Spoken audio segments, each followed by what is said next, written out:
Good morning, guys. So today for lunch, my son requested fried plantain with roti. Now, I am not a great roti maker. You will see that.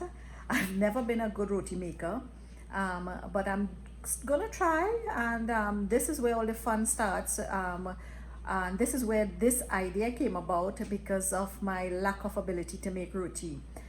So I'm going to do roti and fried plantain, and I'm also going to do tomatoes choka with saltfish. So guys, I've prepared my plantain, the ripe plantains. I peeled it and I sliced them lengthways. So I'm getting ready to fry them now. I've added a generous amount of oil in my frying pan, and so I'm getting ready to add my plantains in it. So I'm adding my plantains into the oil. I'm going to leave that to deep fry until it's nice and brown. So I gave my plantains a flip. So you see they're starting to brown. So this is what my plantains look like. I turn them again, and after that I'm going to take them off the flame.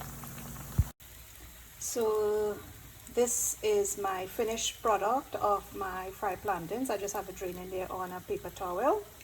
So hopefully it's going to taste good. So folks, I have my mix here for my roti here. We're going to give it a go.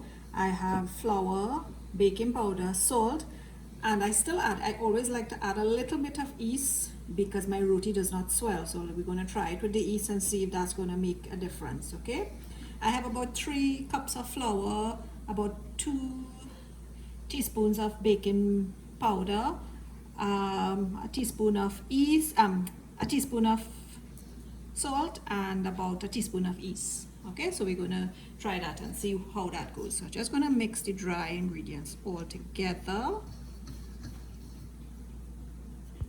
Right, so I'm going to add my water and mix. Again, if anybody knows a better way to do this, let me know, because I've tried many different ways and I still have the same problem. My roti does not come out well. So we're gonna keep mixing this and see how that goes. This is what my dough is looking like. If you all can give me suggestions now. I added a little dry flour to the side here just in case, because I found it was a little sticky. So if anybody could give me suggestions as to what I need to do next, I will appreciate it.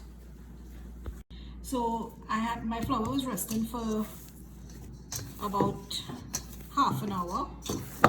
I'm just gonna put it in. Now again, if that's what I'm supposed to do, but I'm just folding it in, and then I'm going to break it into balls or layers. Let me see how much I can get here. 2. All right, so we have 4 layers here, right?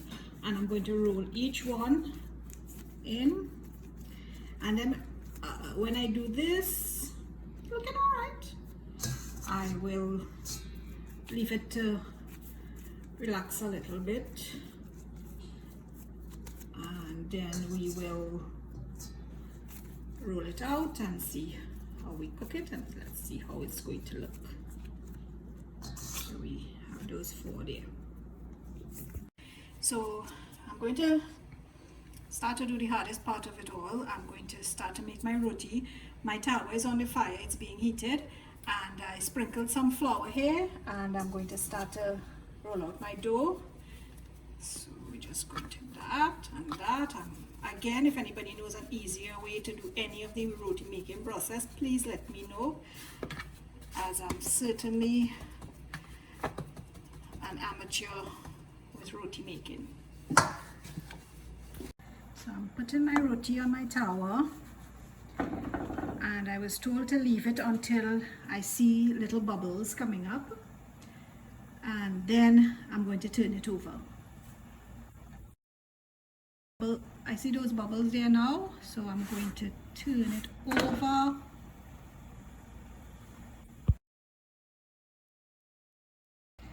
Okay, so I'm going to flip it, and then we're going to go for the test of sake in it. Again, somebody else told me if I squeeze the ends, it's supposed to swell, which is something that does not happen to my roti. So let's see what's going to happen if using a proper measurements. I'm seeing some little happenings. I'm seeing it. Look, guys, look at it. Just look at that. Whoa. I'm proud of myself. I am proud of myself. So thank you everyone for the tips. My roti is doing well.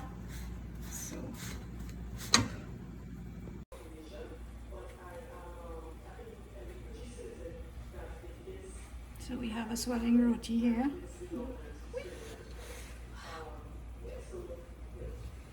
Nice. I'm proud of myself. I'm very proud of myself. I'm sure my cousins will be proud of me as well. My mom is going to be super proud of me. My husband is going to be super proud of me. So my saltfish, I'm boiling my saltfish for my tomato choka. And this is it here. I'm going to strain it in a little bit. My saltfish is for my tomato choka is finished boiling. I broke them up and I have them ready. So I washed and cut up my tomatoes. That's how I'm going to make my tomato choka. I'm not roasting it, I'm cooking it in the pot. So I've added about 2 tablespoons of oil to my pot, and that's heating up. My go-to amount with oil is 2 tablespoons, as you all may have noticed. And as heating up, I'm getting ready to start my tomato choka. So firstly, I'm adding the saltfish. So that's fry it a bit. So the saltfish is in there.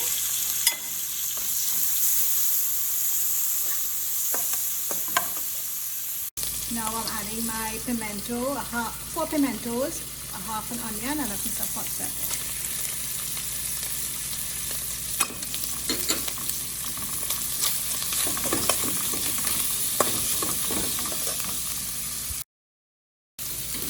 Going to add shadow benny, 6 shadow benny, a tablespoon of ground garlic, and about a teaspoon of ground seasoning, which includes chives, shadow benny, and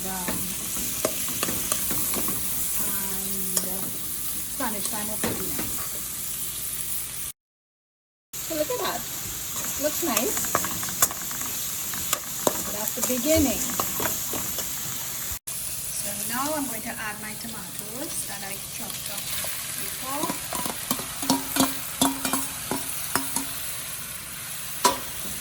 And I'm going to turn that up. Adding some salt.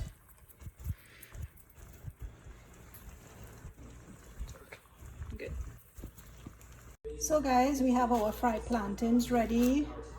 We have our tomatoes choka with saltfish ready, and we have the best thing ever, my roti.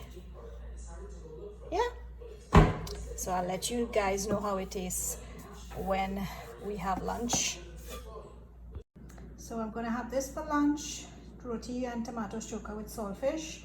I don't like plantains, so this is going to be my lunch. I'll let you guys know how it tastes. So folks, Vindev is going to be trying the roti and plantain. What do you have to say? Tastes very nice. Yeah? Just like our roti shop. Thank you.